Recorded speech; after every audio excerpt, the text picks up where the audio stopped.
দর্শক আপনারা জানেন যে আসলে ট্রাম্প প্রশাসন এবং ইসরায়েল প্রশাসন ইরানে যে হামলার ঘোষণা দিয়েছিল গতকালকে, সেটি যেমন হয়নি তেমনি তারা 2 সপ্তাহের জন্য এই যুদ্ধ স্থগিত করেছে, যেটি আসলে সারা বিশ্বের জন্য একটি স্বস্তিদায়ক খবর। কেননা গত 1 মাস 10 দিন ধরে আসলে জ্বালানি পরিস্থিতি নিয়ে যেভাবে দেখতে হচ্ছে গোটা বিশ্বের মানুষকে, সেটি বাংলাদেশেও স্পষ্ট। এবং আপনারা জানেন যারা জ্বালানি তেলের গ্রাহক আছেন, তারা ফিলিং স্টেশনগুলোতে জ্বালানির তেল সংগ্রহে সেটি ভোগান্তির মধ্যে আছে, এখন যা অব্যাহত আছে। এখন আপনাদের মনে প্রশ্ন জাগতে পারে যে যুদ্ধ যে স্থগিত হলো বা যুদ্ধ বন্ধ হলো, আসলে এই সংকট কাটবে কিনা সেটা নির্ভর করে অনেকগুলো বিষয়ের উপর। যেমন বাংলাদেশের জ্বালানি তেলের কিন্তু 92% আমদানির উপর নির্ভরশীল, অর্থাৎ বিদেশ থেকে আমদানি করেই আমাদের এই চাহিদাটা মেটানো হয়।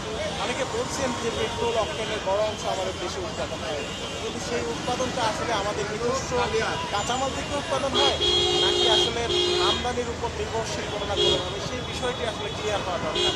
আমাদের পেট্রোলের কথা যদি বলি, বাংলাদেশের ইতিহাসে এখন পর্যন্ত কখনোই পেট্রোল আমদানি করা হয়নি, কিন্তু এই পেট্রোলের আসলে 40% এখন বর্তমানে আমাদের নিজস্ব বলা যায়, বাকি 60% আমদানির উপর নির্ভরশীল। সেটা কি ক্রুড অয়েল, মধ্যপ্রাচ্য থেকে যে ক্রুড অয়েল আসে আমাদের দেশে, সেই ক্রুড অয়েল রিফাইন করলে সেখান থেকে একটা বড় অংশ পেট্রোল পাওয়া যায়।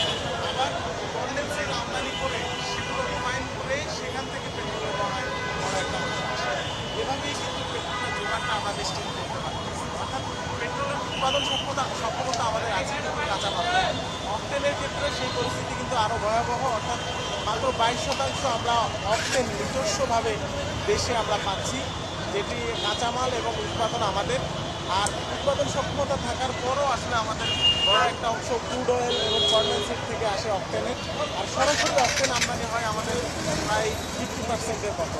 তার মানে হচ্ছে এই যুদ্ধ থামলেও আসলে আমাদের এই দুইটা পণ্য যেমন নিজস্ব সক্ষমতা থাকার পরও আমরা সংকট থেকে খুব একটা রেহাই পাচ্ছি না, তেমনি কিন্তু ডিজেলের পরিস্থিতি আরও ভয়াবহ। কেননা ডিজেলের পুরোটাই আমদানি নির্ভর এবং সেটি সরাসরি আমদানি করেই আমাদের যোগান দিতে হচ্ছে।